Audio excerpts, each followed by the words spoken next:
Hi, I'm Jason, and this is the Cultural Breakdown.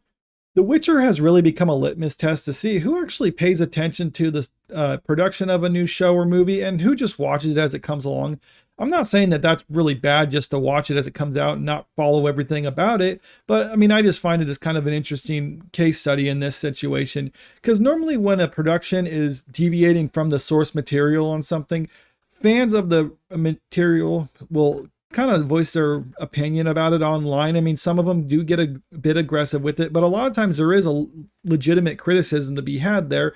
But studios and showrunners who have their own views that they want to push in the show that they're kind of using as their springboard for their platform have taken up the position of just labeling those fans toxic and trying to dismiss them or berate them and basically treat it as if they're not valid critics. So ignore them, don't listen to them. And what's interesting about The Witcher is you got Henry Cavill, the star of the show, was actually a fan of the source material to begin with, and he, in a way, kind of sided with the fans on that one. And you have this famous clip of him talking about fandom. Let me just pull this up. Now, this is what Henry said that got him mad respect from the fans.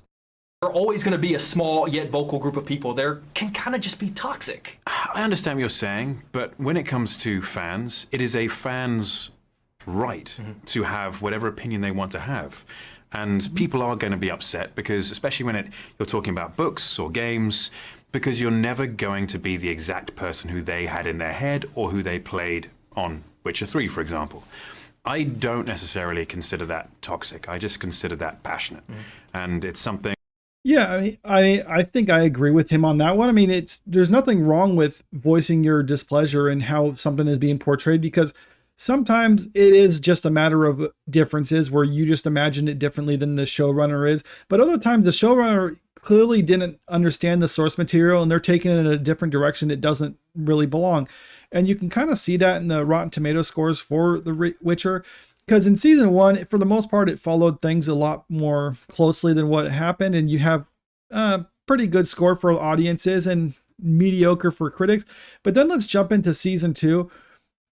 This is where you start seeing the differences emerge from this. And you see the fans of the source material didn't like it. And that's when you start getting the label of toxic fans coming from The Witcher.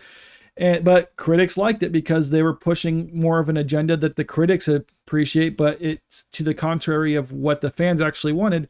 And now we have season 3 coming out, and it's even worse for the fans now for season 3 because it's obvious not only are they just trying to double down on their agenda, but they doubled down on it by firing Henry Cavill because they don't want to have someone on the show who sides with the fans on this one. They just want people who are going to do what they're telling them to do. And now they replaced Henry Cavill before the season. And obviously it was to the displeasure of the actual fans of the show.